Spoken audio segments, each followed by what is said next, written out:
투자하시는 분들한테는 추천을 드리고요. 자, 오늘은 ETF, 누구냐, 넌 이라는 주제로 한번 알아보겠습니다.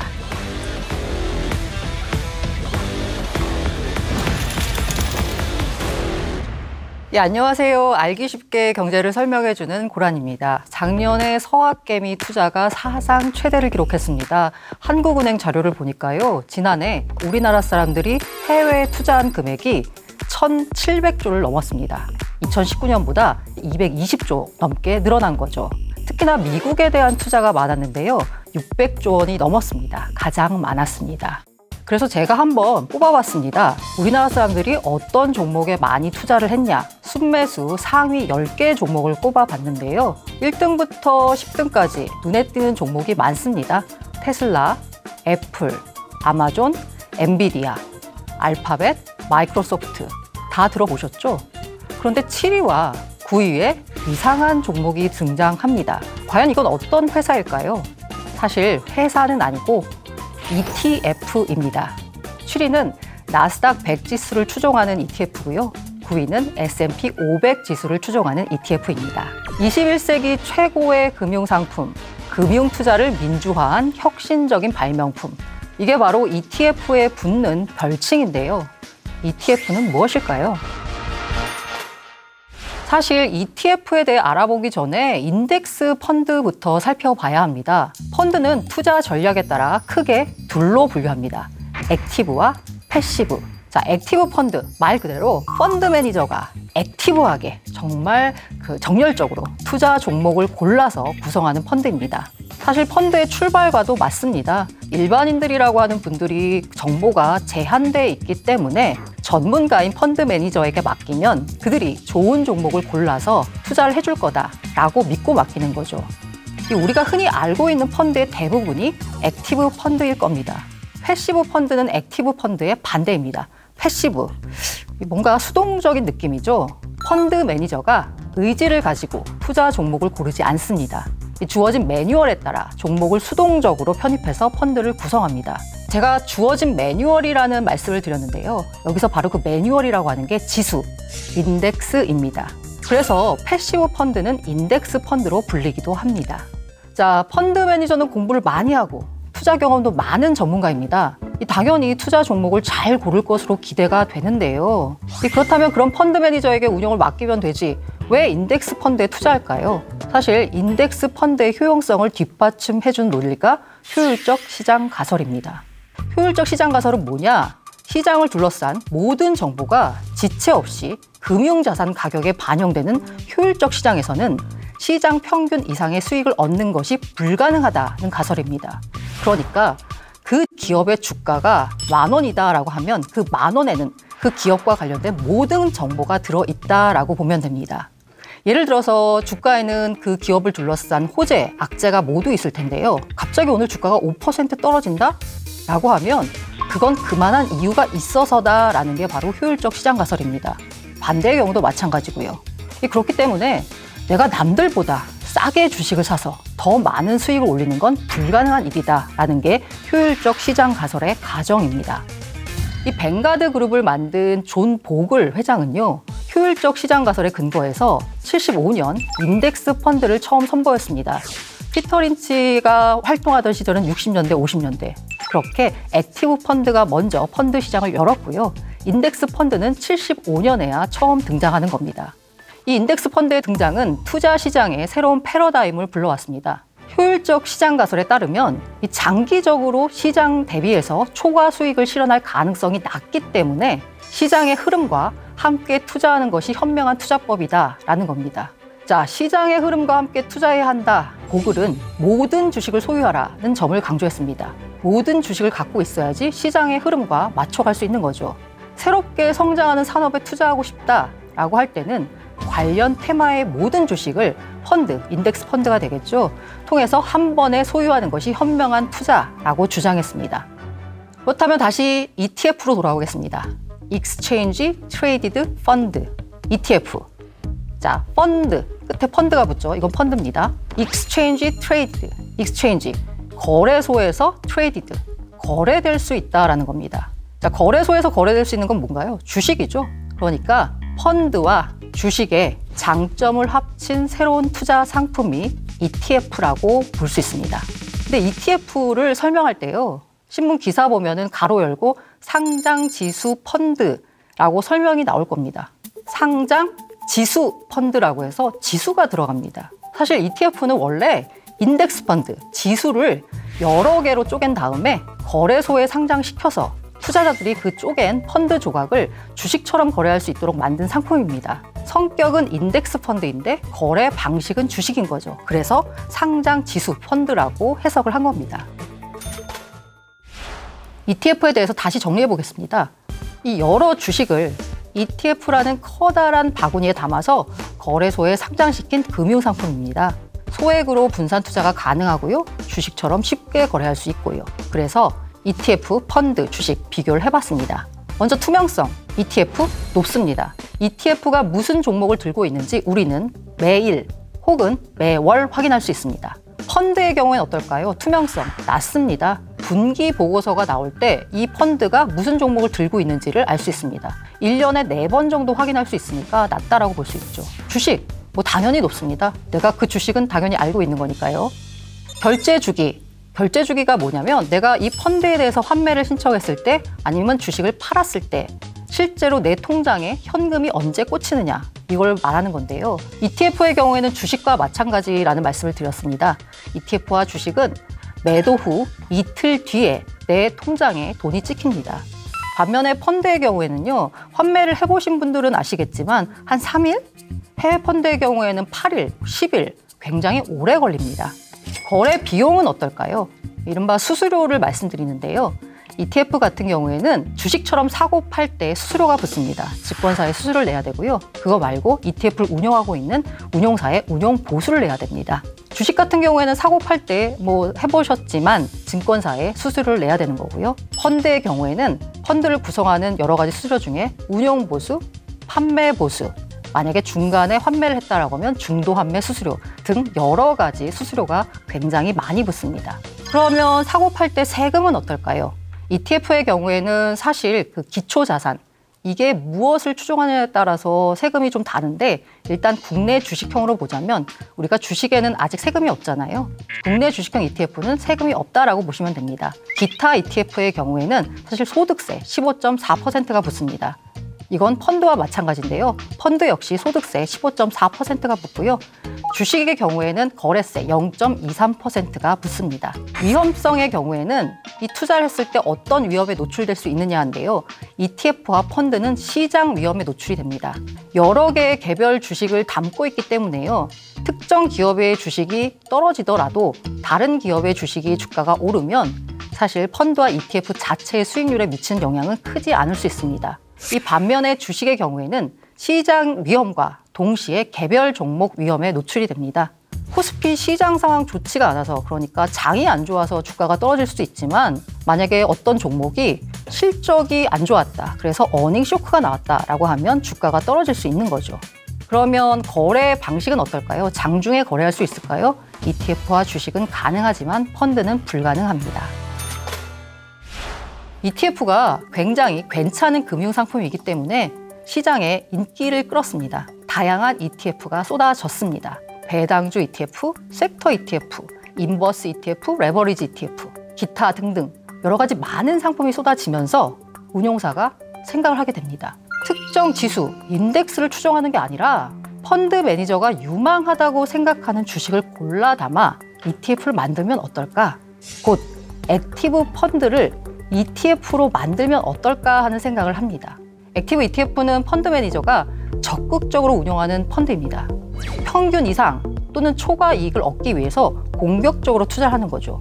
앞서 말씀드린 S&P 500 지수를 추종하는 ETF의 경우에는요. 편입 종목이 500개가 넘습니다. 그런데 시장에서 많이 알려진 액티브 ETF 같은 경우에는요. 편입 종목이 30개, 50개 이렇게 적습니다. 집중 투자를 통해서 수익률을 높이겠다는 거죠. 그래서 액티브 ETF는 비유하자면 네모난 동그라미가 아닐까 합니다. ETF는 앞서 처음에 지수라고 말씀드렸잖아요. 근데 앞에 액티브가 붙었어요. 지수를 추종하는데 액티브하다? 이상하죠? 네모난 동그라미입니다. 자, ETF 등 펀드 투자 전략 가운데 패시브, 그러니까 인덱스 전략이 성과가 더 좋을까요? 아니면 액티브 전략이 성과가 더 좋을까요? 두 가지 사례가 있습니다. 먼저 패시브 승이라고 제가 표현을 하겠습니다. 투자의 현인이라고 불리는 워런 버핏은 2007년 말에 프로티지 파트너스라는 펀드 운용사와 자, 앞으로 10년 후에 누적 수익률에 대한 대결하자라고 합니다. 워런 버핏은 S&P 500 지수 인덱스 펀드를 선택을 했고요. 프로티지 파트너스는 5개의 액티브 펀드에 분산 투자하기로 했습니다. 자, 2017년 말 결과는 어떨까요? 워런 버핏의 승리, 즉 인덱스 펀드의 승리였습니다. 인덱스 펀드의 연평균 수익률은 7.1%였던 반면에 프로티지 파트너스가 고른 펀드의 수익률은 2.2%에 머물렀습니다. 워런 버핏은 2013년 주주총회에서 나의 유서에 유산 중 10%는 국채 매입을, 나머지 90%는 전부 S&P 500 인덱스 펀드에 투자할 것을 명시했다라면서 인덱스 펀드에 대한 강한 신념을 드러냈습니다. 버핏의 경우에는요, 미국을 사라, 바이 아메리카라는 말을 할 정도로 미국 경제에 대한 강한 확신을 갖고 있는 사람입니다. 미국 경제에 대한 강한 확신이 있기 때문에 미국 경제가 앞으로도 계속 성장한다면 당연히 S&P 500 지수는 성장할 수밖에 없죠. 그 지수를 추종하는 인덱스 펀드에 투자하는 건 너무나 당연한 선택이었던 거죠. 반면에 지난해 2020년 국내 투자 시장에서도 가장 큰 인기를 끌었던 게 바로 아크인베스트라는 회사가 운영하는 액티브 ETF입니다. 2014년 설립 이후 높은 수익률로 인기를 끌고 있는데요. 이 테크주를 모아 만든 아크의 대표적인 상품이 아크 혁신 ETF, ARKK입니다. 2020년 연간 수익률이 148%에 이릅니다. 자, 개별 주식이 아니라요. 펀드가 1년 만에 148%에 이르는 수익을 냈습니다. 아크인베스트의 홈페이지에 가면 자신들의 투자 철학을 다음과 같이 밝혔습니다. 아크가 고르는 기업은 파괴적 혁신이 가능한 기업에만 투자를 합니다. 그래서 사실 아크의 투자 비중이 가장 높은 회사는요, 바로 테슬라고요. 왜 캐시 우드 언니가 떴나라고 보면 2018년 테슬라가 헤매고 있을 때부터 테슬라 주가는 조만간 $5,000를 돌파할 것이다 라는 과감한 전망을 내놓으면서 시장에 관심을 모았습니다. 그 투자한 종목이 주가가 급락을 하면 사실 액티브 ETF의 성과도 좋지가 않습니다. 2020년에 100%를 웃도는 성과로 인기를 끌었던 아크인베스트의 ETF가 2021년 들어서는 성장주, 테슬라 등이 주춤하면서 좋지 않은 성과를 기록하고 있습니다.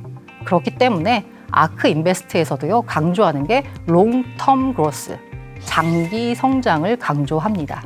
그러면 우리가 ETF에 투자하겠다라고 하면 국내 증시에 상장된 ETF에 투자하는 게 좋을까요? 아니면 해외 증시에 상장된 ETF에 투자하는 게 좋을까요? 정답은 없습니다. 그 투자 대상이 뭐냐, 얼마나 미래가 유망하냐에 따라서 고르면 됩니다. 우리나라 증시에 상장된 ETF 상품을 보자면 대표적인 게 코덱스 200, 코덱스 인버스, 코덱스 레버리지, 코덱스 골드 선물 H 이런 상품들이 있습니다. 이 코덱스라고 하는 건요, 맨 앞이 운용사 브랜드입니다. 코덱스는 삼성 자산운용의 ETF 브랜드가 코덱스고요. 참고로 미래에셋은 타이거라는 브랜드가 붙었습니다. 브랜드 이름 다음은요, 이 ETF가 어떤 지수를 추종하느냐를 의미합니다. 200은 코스피 200을 의미하고요. 인버스는 반대죠. 코스피 200과 반대 방향으로 움직이는 지수를 의미합니다. 레버리지는 코스피 200 지수의 2배를 의미한 거고요.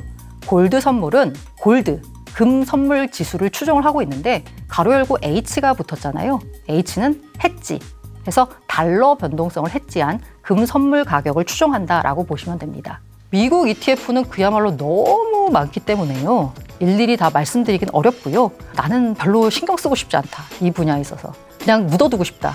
그러면 S&P 500 지수를 추종한 ETF를 해라 라고 말씀을 드렸어요. 왜냐하면 코스피의 역사를 보면 계속 박스권에 있었던 반면에 미국 같은 경우에는 계속 올랐습니다. 미국은 계속적으로 혁신을 하면서 성장할 것이다 라고 믿었던 그 성과들이 보여주고 있는 게 지금의 주가 지수거든요. 그렇기 때문에 제가 나는 별로 신경 쓰지 않고 장기간 투자하고 싶다라고 하는 분들한테는 사실 S&P 500 지수를 추종하는 ETF를 추천을 드립니다. 유망하게 보는 섹터라고 하면 뭐 당연히 요새 많이 말하는 뭐 4차 산업 뭐 이런 걸 이제 말을 하는데, 참고로 말씀을 드리자면 예를 들어서 내가 혁신 산업에 관심이 많다라고 하면은요, 아크 인베스트의 홈페이지에 가면은요, 이게 굉장히 자료를, 보고서를 그냥 일반인들한테, 왜냐하면 이 액티브 ETF 운용사기 때문에 일반인들을 대상으로 해서 상품을 파는 겁니다. 그렇기 때문에 모든 보고서 공개가 다 잘 돼 있어요. 이 대표적으로 연간 발간하는 빅 아이디어라는 이 보고서가 있거든요. 거길 보시면 우리 아크 인베스트는 어떠한 산업을 혁신 산업으로 보고 주목하고 있다라고 아이디어를 주거든요. 예를 들면 빅데이터, 뭐 지놈 레볼루션, 뭐 이런 식의 이제 아이디어를 주니까 그런 보고서를 참고하시면 좋을 것 같고요. 그리고 국내 증권사의 경우에도 이렇게 개별 종목에 대한 보고서는 뭐 매일매일 나오지만 가끔 각 잡고 연말 연초쯤에 다음 세션을 준비하는 빅 아이디어, 그러니까 큰 테마는 뭐가 있을까라고 하면서 200페이지, 300페이지짜리 보고서가 나와요, 증권사에서. 그런 보고서를 참고하시면 아, 시장이 어느 쪽으로 유망하겠구나라고 판단할 수 있을 것 같습니다. 예, 안녕하세요. 알기 쉽게 경제를 설명해주는 고란 기자입니다. 오늘은 공모주 투자에 대해서 알아보겠습니다. 사실 2021년 4월 28일 여의도 아침은 그 어느 달보다 일찍 밝아왔는데요. 이날이 바로 대여급 기업 공개 SKI 테크놀로지 공모주 청약 첫날이었습니다. 청약 시작 시간이 오전 10시인데요. 일찍부터 손님들이 몰려들었습니다. 뒤늦게 객장을 찾아온 손님들은 아니 왜 계좌 개설이 안 되느냐 라면서 직원과 실랑이를 벌이기도 했습니다. 한 청약 주간 증권사 말에 따르면요, 지점에서 오늘 오전에만 100억 원이 넘는 최대 청약금을 넣은 고객이 2명이나 나왔다라고 말했습니다. 뜨거운 공모주 투자 열기를 전해줬습니다. 그래서 먼저 제가 공모주를 말씀드리기 전에요, 공모주와 IPO 개념부터 짚고 가는 게 좋을 것 같습니다. IPO는 기업 공개, 문자 그대로 풀이해보자면 이니셜, 처음으로, 퍼블릭, 대중에게 오퍼링, 제안을 한다라는 건데요. 이제 어떤 회사가 처음으로 주식시장에 등판한다라는 걸 IPO, 기업 공개라고 합니다. 이 공개하고 나면 코스피나 코스닥 같은 시장에서 누구든 주식을 사고 팔 수 있게 되는데요. 이 공모주는 기업 공개를 하는 과정에서 일반인 투자자를 대상으로 파는 주식입니다. 주택 청약이 가점제, 추첨제 등 사회적 기준으로 선발된 인원에게 그 집을 분양가에 살 수 있는 권리를 싸게 주는 거라고 하면, 주식 청약은 신청한 금액, 증거금이라고 하는데요, 을 기준으로 해서 그에 비례하는 주식을 공모가에 살 수 있는 권리를 주는 겁니다. 이 공모주 같은 경우엔 투자자에게 인기가 높습니다. 왜냐하면요, 공모주는 보통 시장에서 거래되고 있는 비슷한 주식에 비해서 싼 값에 팔기 때문입니다. 이 상장하고 나면 당연히 싸게 팔았으니까 시장 가치만큼 오르는 경향이 있습니다. 그래서 공모주 투자를 잘하면 단기간에 높은 시세 차익을 얻을 수 있죠. 인기 많은 일부 공모주 청약에는 수조 원의 많은 자금이 몰리면서요, 경쟁률이 수백 대 1까지 치솟기도 합니다. 그래서 공모주 열풍이 언제부터 시작됐을까? 공모주 열풍의 시작이라고 볼 수 있는 건 아마도 SK 바이오팜이 아닐까 합니다. 이 회사가요, 상장 직후 이틀 연속 상한가를 기록하면서 공모주 신화를 써내려갔습니다.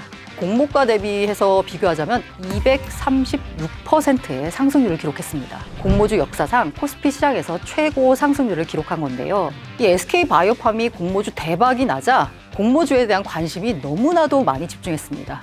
그리고 야, 공모주 하면 따상은 기본이지 라고 생각하게 된 겁니다. 여기서 따상이란 말 많이 들어보셨을 텐데요. 따상은요, 이른바 더블 상한가입니다. 공모주가 처음에 상장을 하게 되면 시초가, 가장 처음에 거래되는 가격의 기준은요, 범위는요 90%에서 200% 사이에서 거래가 됩니다. 그러니까 10,000원에 공모를 했다라고 하면요, 이 공모주는 처음에 시초가가 9,000원에서 20,000원 사이에서 형성이 됩니다. 그래서 처음 시작한 10,000원의 공모주는 첫날 이론적으로 26,000원까지 오를 수 있습니다. 이걸 바로 따상이라고 부르는 거죠.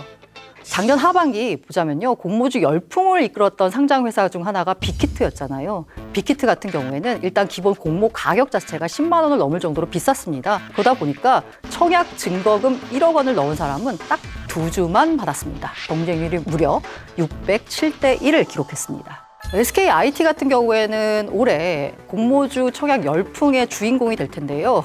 시중에 풀린 돈이 사상 최대폭으로 증가하기도 했습니다. 관련 통계가 나온 2002년 이후에 증가폭이 가장 컸습니다.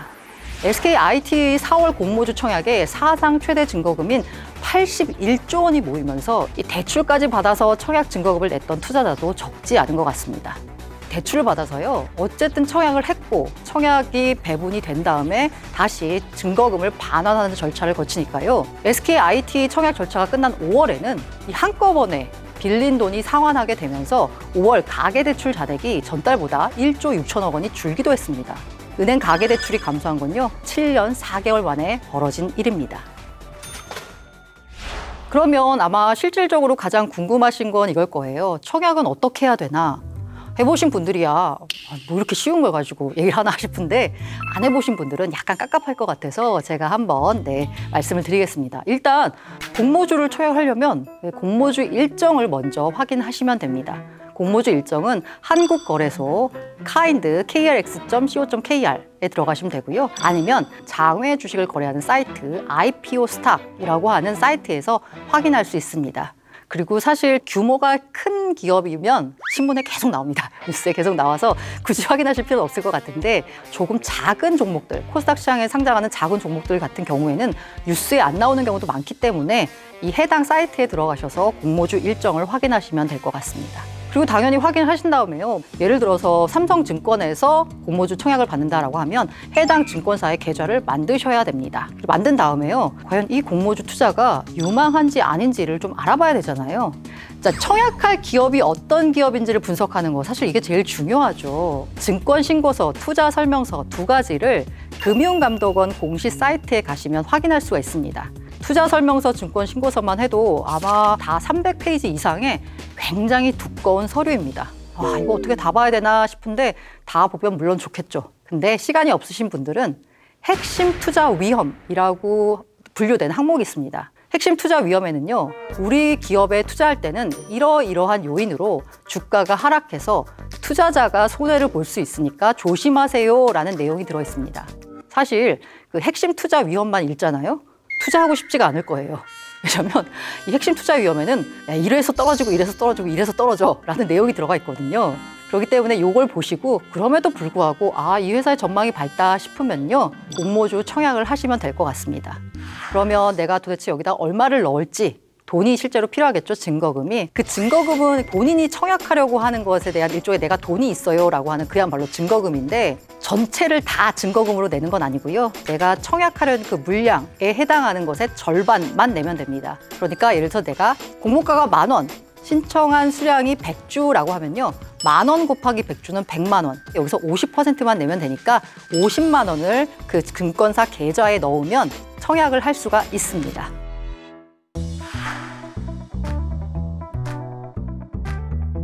네, 옛날에는 증거금을 얼마나 많이 넣느냐에 따라서 공모주를 받을 수 있는 수량이 정해졌습니다. 이게 바로 비례 배분 방식이고요. 지난해까지 이렇게 다 진행이 되었습니다. 근데 공모주 투자가요, 제가 말씀드린 대로 따상은 당연한 거 아니야? 라고 생각할 정도로 사실 약간의 무위험 수익을 올릴 수 있는 일종의 기회가 될 수 있습니다. 그런데 이렇게 주식을 통해서 무위험 수익을 올릴 수 있는 기회를 부자들한테만 주는 게 맞냐라는 불만이 나온 거죠. 이런 논란을 잠재우기 위해서요, 지난해 11월에 금융위원회가 공모주 일반 청약자 참여 기회 확대 방안을 내놨습니다. 이 대체로 지금 최근 들어서 진행되는 공모주 청약은 절반은 비례 배분, 절반은 균등 배분으로 진행을 합니다.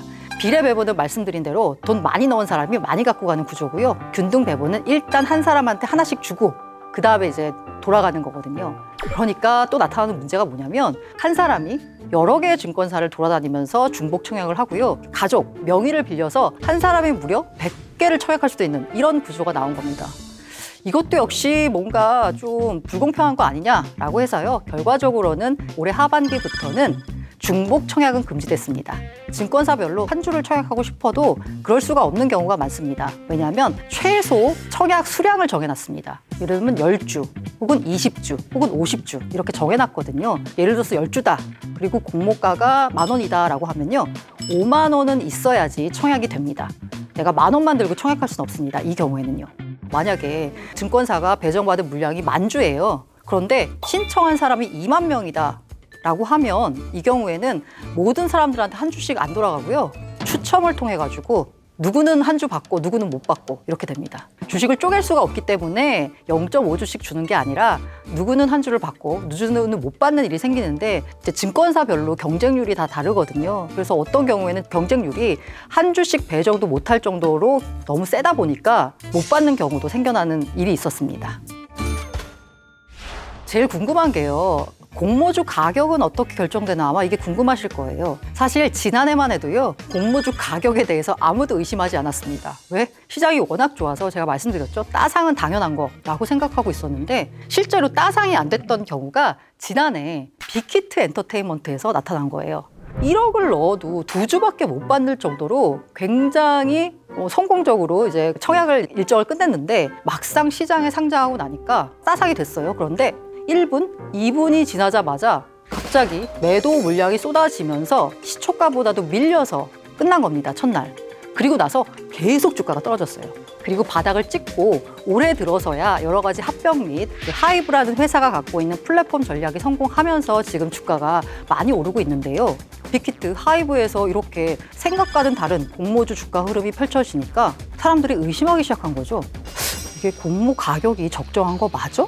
라면서. 그래서 최근에 이 공모 가격을 놓고 여러 가지 일들이 벌어지고 있습니다. 대표적으로 벌어졌던 게 바로 크래프톤의 공모가 거품 논란이거든요. 사실 그 기업의 가치, 주가라고 하는 건 시장에서 결정합니다. 그런데 공모주라고 하는 건 시장에서 거래되는 게 아니잖아요. 그러다 보니까 시장 가격이라는 게 안 나와 있습니다.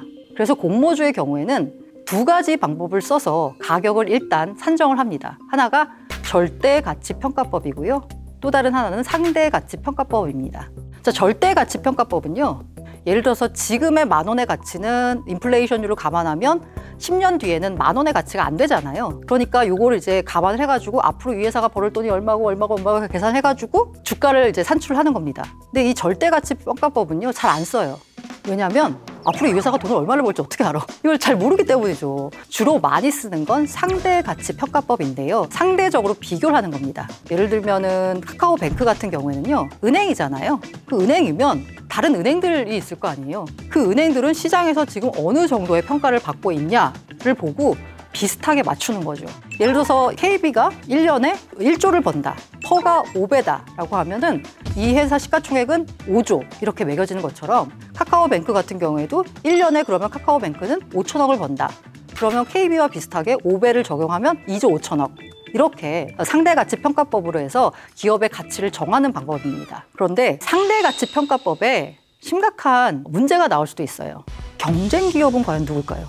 여기서 이제 의문이 나오는 겁니다. 경쟁기업. 카카오뱅크의 경쟁기업은 KB금융지주라고들 생각하죠. 그런데 카카오뱅크 증권신고서를 보면 카카오뱅크의 경쟁기업은 브라질에 있는 핀테크 업체, 스웨덴에 있는 핀테크 업체를 경쟁기업으로 삼았습니다. 카카오뱅크는요, 자기들의 정체성을 우리는 은행이 아니고 핀테크야. 그렇기 때문에 해외에 있는 핀테크 업체와 비교를 해야 돼. 왜냐하면 국내에는 핀테크 업체가 사실 없거든요. 그래서 해외 시장에서 거래되고 있는 핀테크 업체를 비교하다 보니까 브라질에 있는 핀테크 업체는 퍼가 50인 거예요. 그러면 이렇게 해외 브라질에 있는 핀테크 업체, 스웨덴에 있는 핀테크 업체 이런 거를 평균을 해가지고 자기들의 경쟁 기업을 5개를 놓고 그 기업의 퍼를 평균을 하고 나니까 40배가 나옵니다. 그런데 이제 문제가 됐던 게 바로 이 크래프톤이었죠. 크래프톤 같은 경우에는 경쟁사가 누구야? 라고 했을 때 우리는 당연히 크래프톤은 게임 회사니까 넷마블, NC소프트, 카카오게임즈 이런 애들이 들어가야 될 것 같잖아요. 그런데 처음에 크래프톤이 자기들의 경쟁사는 누구다라고 얘기했을 때 들어갔던 회사가 바로 디즈니입니다. 디즈니? 왜 디즈니야? 라고 했을 때 크래프톤 입장에서는 우리는 IP, 지적 재산권을 가지고 다양한 콘텐츠를 만들 거야. 디즈니처럼. 이걸 가지고 영화도 만들고 애니메이션도 만들 거야. 디즈니처럼. 근데 없잖아. 니네 안 만들었잖아. 라고 하면서 고평가 논란이 나왔던 거죠. 왜냐하면 디즈니 같은 경우에는요. 이른바 게임 회사들의 평균 퍼라고 하는 그 가치가 뭐 20배, 30배에서 정해진다라고 하면 디즈니의 경우에는 80배였던 거예요. 크래프톤 너네가 기업 가치 공모가를 좀 높게 만들기 위해서 디즈니를 넣은 거 아니야? 라고 이제 의심을 한 거죠. 그래서 어쨌든 간에 무슨 이유에서인지 모르겠지만 금융감독원이 증권신고서를 반려를 했습니다. 투자 설명이 부족하다라는 이유로요. 투자 설명이 부족하다라고 했는데 이게 정확히 공모가가 비싸다라는 얘기는 아니에요. 하지만 시장에서는 다들 비싸니까 반려한 거 아니냐라고 했고요. 실제로 공모가를 10% 낮춰서 결정을 했습니다. 공모주 투자하면 무조건 따상이냐? 대박이냐? 공모주 투자하면 얼마만큼 수익이 올까? 궁금하시죠? 자, 그래서 예를 들어서 한번 보겠습니다. 지난해 역대급 경쟁률을 기록했던 카카오 게임즈 사례를 한번 들어보겠습니다. 카카오 게임즈는 제가 역대급이라고 말씀드렸잖아요. 무려 경쟁률이 1524대 1. 역대급입니다. 네. 이론적으로 내가 5천만 원 청약 증거금 납부했으면 1억 원어치 청약하는 거죠. 자, 1억 원어치 청약하면 나누기 하면 4,167주가 나옵니다. 그런데 경쟁률이 1,524대 1이니까 1,524로 나누면요 2.732주가 나옵니다. 주식은 쪼갤 수가 없기 때문에요. 증권사가 이걸 줄 때 2.732주가 나오면 546입을 합니다. 445입 뭐 이런 얘기 들어보셨죠? 546입은 5 이하는 버리고 6 이상은 올리고, 따라서 이제 아까 제가 2.732주가 나왔다고 말씀드렸죠. 그러면 3주를 받을 수 있습니다. 시초 가격을 보겠습니다. 자, 공모가가 24,000원이 있으니까 시초 가격의 범위는 21,600원에서 48,000원 사이에서 결정이 됩니다. 따상이고 나는 이 정도면 충분해 라고 매도를 했습니다. 그러면 매매 차익은 11만 5,200원이 됩니다. 5천만 원 넣어서 11만 5,200원. 네. 이게 이익이 11만 원밖에 안 되냐? 맞습니다. 그래서 공모주 투자가요, 빛 좋은 개살구, 빈수레가 요란하다 라는 얘기가 나오는데요. 돈을 벌긴 했는데 수익률이 엄청나요. 진짜 장난 아닌데 진짜로 내 손에 쥐는 수익은 적습니다. 제가 공모주를 할 때 가장 중요하게 보는 기준은 뭐냐? 일단 장이 좋아야 돼요. 앞서 말씀드린 대로 아무리 고평가 논란이 일어도 장이 좋으면 대부분 공모 가격보다는 높게 가격이 설정돼서요. 설사 따상은 못한다고 하더라도 어쨌든 내가 공모 가격에 받았던 그거보다는 50%, 60%는 더 비싸게 팔 수가 있습니다. 그렇기 때문에 공모주 같은 경우에는 상장 당일의 수급 상황이 중요합니다. 팔 수 있는 물량이 얼마 정도 되는지, 그래서 지금 현재 거래량이 얼마고 상한가 잔량이 얼마가 남아있는지 요거를 보시고 첫날 팔아야 되겠다 혹은 둘째 날 팔아야 되겠다를 판단하시면 될 것 같아요. 어쨌든 공모주 투자는 그 기업 가치 물론 중요합니다만 말씀드린 대로 아직 시장에 이 회사의 주가는 어느 정도가 적정하다라는 평가를 충분히 받을 수 있는 기간이 짧았기 때문에 그야말로 기업마다 다 다르기 때문에 정답은 없습니다. 안녕하세요. 알기 쉽게 경제를 설명해주는 고란 기자입니다. 오늘은 당신을 홀리는 테마주의 거의 모든 것에 대해서 알아보겠습니다. 2021년 상반기 어떤 종목이 가장 많이 주가가 올랐을까요? 이스타코라는 회사입니다. 작년 말에 677원이었습니다. 그런데 지난달 말 6월 말에 얼마였는지 아세요? 6,650원. 와우. 상승률이 880%가 넘습니다. 코스피 시장에 상장한 이 이스타코라고 하는 회사는요, 부동산 매매, 임대업을 하는 회사입니다. 대선 주자인 이재명 경기지사의 장기 공공주택 정책 테마주로 꼽히면서 주가가 급등했습니다. 그러면 이스타코 다음으로 2021년 상반기 상승률이 높았던 종목은 뭘까요? 바로 NE능률이라는 회사입니다. 지난해 말 2,845원에서 6월 말에 22,400원까지 뛰었습니다. 왜 올랐을까요? 영어 교육에 뜨거운 바람이 일었을까? 그럼 다른 종목은 왜 안 올랐을까? 보시면 이 회사가 오른 이유는 최대 주주가 윤석열 전 검찰총장과 같은 파평윤 씨라는 이유로 윤석열 테마주가 됐습니다. 이스타코, NE능률 모두 다 거론되는 정치인과 무관하다라고 공시를 했지만 두 대선 주자 관련 이슈가 있을 때마다 주가가 들썩들썩합니다. 이 선거철에 기승을 부리는 정치인 테마주, 대부분 기업 펀더멘탈과 관계없이 급등락을 합니다. 이슈가 있을 때마다 주가를 들썩이게 하는 테마주, 대체 테마주란 무엇일까요? 그 테마주의 이름을 보자면요, 영어의 theme, 이 테마와 주식의 주자가 합쳐진 겁니다. 이 상장 주식 가운데 이 하나의 주제를 가진 사건에 의해서 같은 방향으로 주가가 움직이는 종목군을 말합니다. 방산주, 대북주, 코로나 관련주, 대선 후보 테마주 등등이 있습니다. 특정한 조건 하에서 이 다양한 업종의 종목군이 함께 움직입니다. 예를 들어서 한류 붐을 타고 한국을 찾는 중국인 관광객이 급증했습니다. 명동에 백화점을 갖고 있는 롯데쇼핑, 외국인 전용 카지노 사업을 영위하고 있는 파라다이스, 중국과 항공 노선을 운행하고 있는 대한항공, 게다가 중국 관광객이 많이 구매하는 화장품 관련 업체 주가도 함께 오르게 될 겁니다. 업종은 다 다르죠. 항공업종, 유통업종, 카지노 업종, 화장품 업종인데 하나의 테마는 바로 중국 관광객이 되겠습니다. 이 대장주는 주식시장에서 종목군별로 가격 상승과 거래를 주도하는 주식입니다. 하락 시장일 때는요, 가장 오래 버팁니다.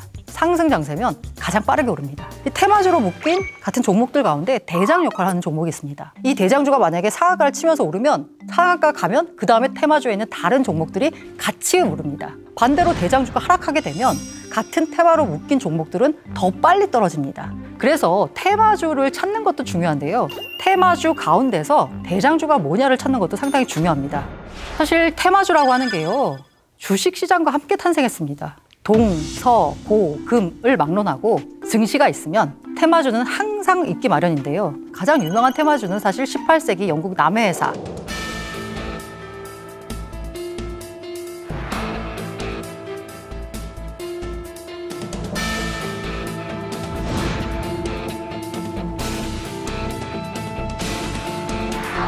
당시에 주식을 안 사면 바보다라는 얘기가 돌 정도였죠.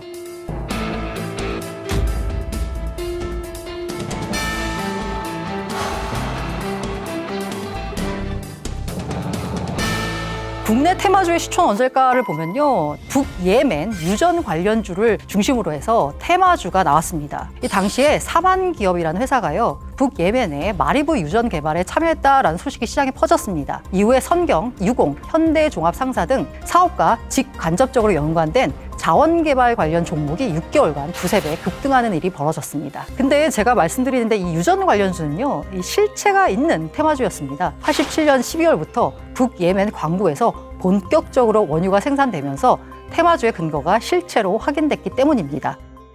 하지만 많은 테마주의 경우에는요, 실체가 없는 경우도 많습니다. 대표적인 게 만리장성 4인방 테마주입니다. 북방 외교가 한창 진행되던 87년 말, 88년 초에요, 주목받았던 4개의 종목을 일으키는 말인데요. 이 당시에 대한알루미늄, 만리장성에 바람막이를 설치하는데 거기에 필요한 알루미늄 세실을 전량 납품한다. 주가가 급등했죠. 그러면서 나왔던 소문이 이 공사에 동원되는 인부들의 신발을 전량 납품하게 됐다라는 소문이 돌면서 검정 고무신을 만들던 태화라는 회사가 급등을 했습니다.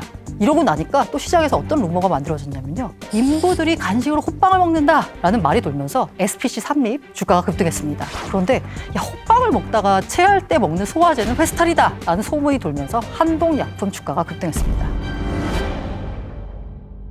그리고 2001년에요. 미국 9.11 테러가 있었을 때 전쟁 관련주가 다 강세를 누렸습니다. 조만간 어떻게 전쟁이 날 수도 있다라는 위기감이 퍼졌죠. 이럴 때 올랐던 회사가 광림특장차라는 회사가 갑자기 주가가 치솟은 겁니다. 광림특장차. 특장차가 뭐지? 특수장갑차 아니야? 이 회사의 주요 사업은 참고로 크레인 제조와 굴착기 수입 판매 회사입니다. 이런 기이한 현상도 벌어졌습니다. 앞서 말씀드린 대로 시장이 정상적이면 이런 어이없는 오해는 사실 발붙일 곳이 없는데요. 그 뇌구조를 실험하는 과학자들 사이에서 이 돈을 버는 사람이 주변에 생기면요, 뇌구조가 바뀐다라고 해요. 처음에는 말도 안 돼 라고 했다가 주가가 움직이면 그럴 수도 있는 거 아니야? 라면서 뇌구조가 바뀌게 되고 그걸 믿게 된다라고 합니다. 그 원래 그런 얘기 하잖아요. 광기와 버블의 한가운데서는 그 광기와 버블을 알아차릴 수가 없습니다. 알아차리는 건 광기가 사라지고 버블이 꺼지고 나서야 알 수 있는 거죠. 그래서 시장이 지지부진할 때 누군가는 어떤 기업의 주가가 많이 올라서 큰 수익을 얻기를 원하잖아요. 특히나 시장이 지지부진할 때 뭔가 테마를 만들어서 많이 벌기를 원하는 사람들이 있는 거죠. 소위 말해 이제 세력이라고 하는 사람들인데 자기 계좌로 주식을 사고 팔아서 거래량이 늘면서 가격이 오르는 것처럼 조작을 하기도 합니다. 내가 샀다 팔았다는 거예요. 그러다가 이제 개인들이 붙으면 이들한테 던지고 차익 실현하고 나오는 거죠. 이런 걸 가지고 이제 가장 매매, 허수 주문인데요. 그래서 마치 거래량이 굉장히 많은 것처럼 하고요. 다 불법입니다. 가격을 인위적으로 만드는 거기 때문에요.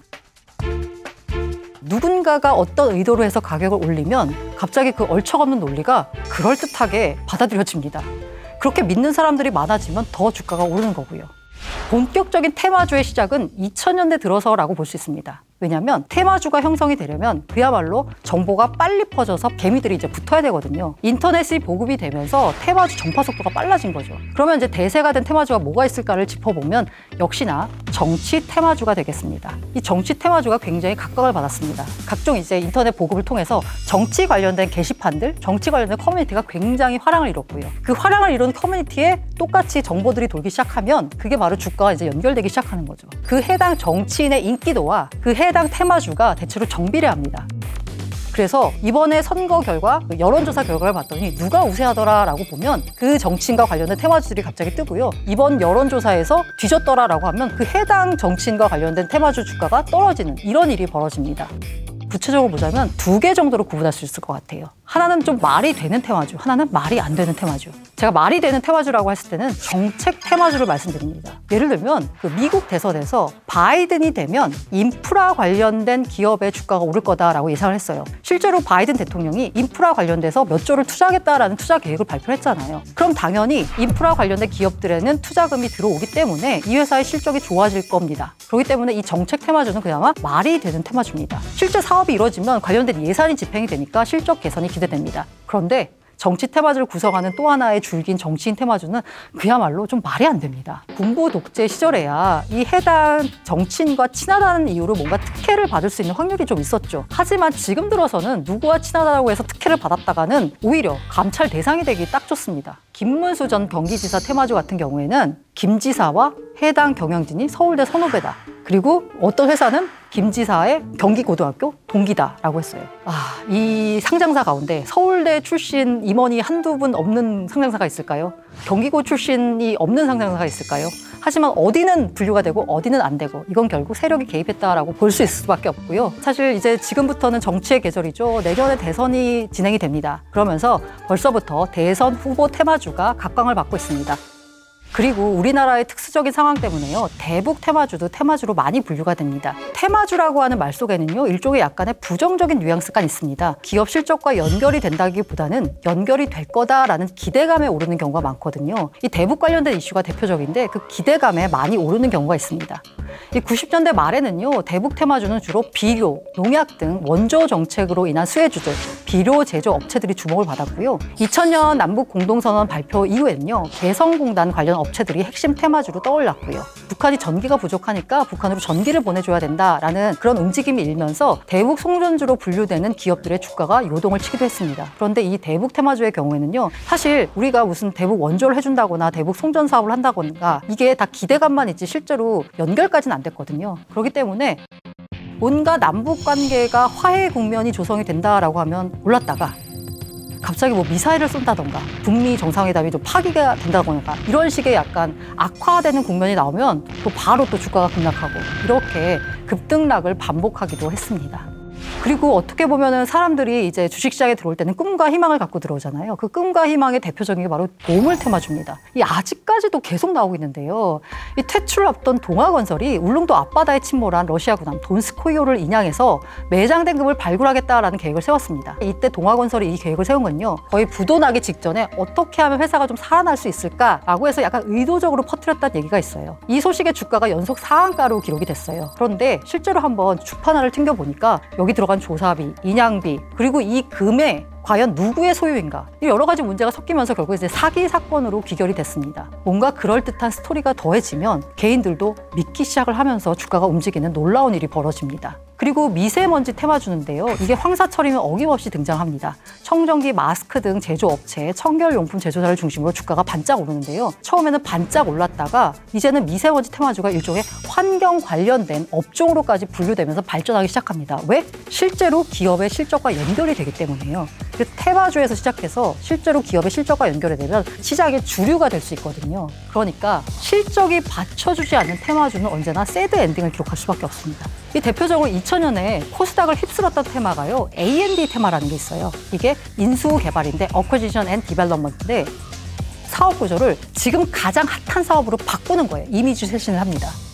예를 들면 리타어텍이라는 회사가 있는데요. 이 회사가 가스 보일러, 이거 부품을 만드는 회사를 인수합니다. 그리고 우리는 인터넷 지주회사가 될 거야 라고 선언을 하면서 리모델링을 합니다. 이렇게 딱 선언을 하고 나니까 34일 연속 상한가를 기록합니다. 100일 만에 162배가 오릅니다. 테마주 역사상 가장 많이 올랐고요.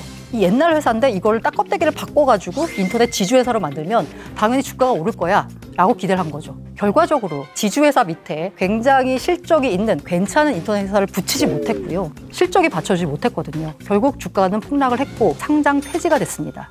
이 회사가 얼마나 돈을 잘 버는지 이걸 평가하는 그 PER이라는 지수가요. 사실 2000년 이후에 외국인 투자가 본격화되면서 국내에 들어온 투자법입니다. 그전에는 생각도 하지 않았어요. 그런데 92년에 외국인에 대한 주식 투자가 허용이 되면서 외국인들이 이른바 저퍼주를 사기 시작합니다. 그러니까 지금 현재 벌고 있는 돈에 비해서 너무나 주가가 저평가된 종목들을 외국인들이 사기 시작하는 거죠.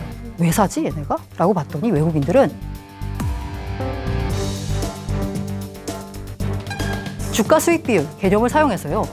지금 돈을 이렇게 많이 벌고 있는데 시장에서 평가를 못 받고 있는 이런 회사들만 사다 보니까 이 회사의 가치에 비해서는 굉장히 주가가 저평가돼 있네? 가치주 투자가 시작이 된 거죠. 외국인들이 시작한 저퍼주, 테마주가 그냥 시장의 하나의 주류가 됐습니다. 그래서 증시의 영원한 테마는 실적이고요. 실적이 받쳐주는 건 결국 하나의 시장 주류가 될 수도 있고요. 주식 투자를 판단할 때 중요한 지표가 될 수도 있습니다. 2021년 들어서 핫한 테마라고 하면 메타버스 테마가 될 수 있을 것 같아요. 앞으로 우리가 이 가상현실이라고 하는 부분에 있어서 주류의 산업으로 지금 자리 잡을 거다라고 다들 기대하고 있잖아요. 지금은 일종의 테마 기대감이지만 조금 시간이 지나서 정말로 실제로 기업의 실적과 연결이 되고 많은 사람들이 이 메타버스 세상에서 경제활동이 이루어질 때 이 메타버스 관련된 테마는 진짜 그 업종이 될 수도 있고 테마가 될 수도 있는 거죠. 사실 테마주 투자로 한 99%가 돈을 잃는다라고 볼 수 있어요. 그런데 테마주 투자를 하는 모든 개인들은 다 나는 1%야 라고 생각하고 투자를 합니다. 테마주라고 하는 게 시장이 발달할수록 없어야 되는 거거든요. 그런데 아직까지 우리 시장이 그만큼 성숙하지 못했다라는 거고요. 이 전문가들이 개인 투자자한테 추천한 테마주는요, 배당주 투자예요. 이 배당주도 일종의 테마주거든요. 기업이 주주들한테 배당을 준다라는 거는 그 회사가 돈을 벌고 있고 앞으로 2, 3년 후까지도 돈 벌 준비가 돼 있다라는 의미거든요. 어쨌든 이런 투자를 추천하는 이유는 뭐다? 실적이 받쳐준다라는 의미거든요. 실적이 받쳐주는 테마는 증시의 영원한 테마입니다.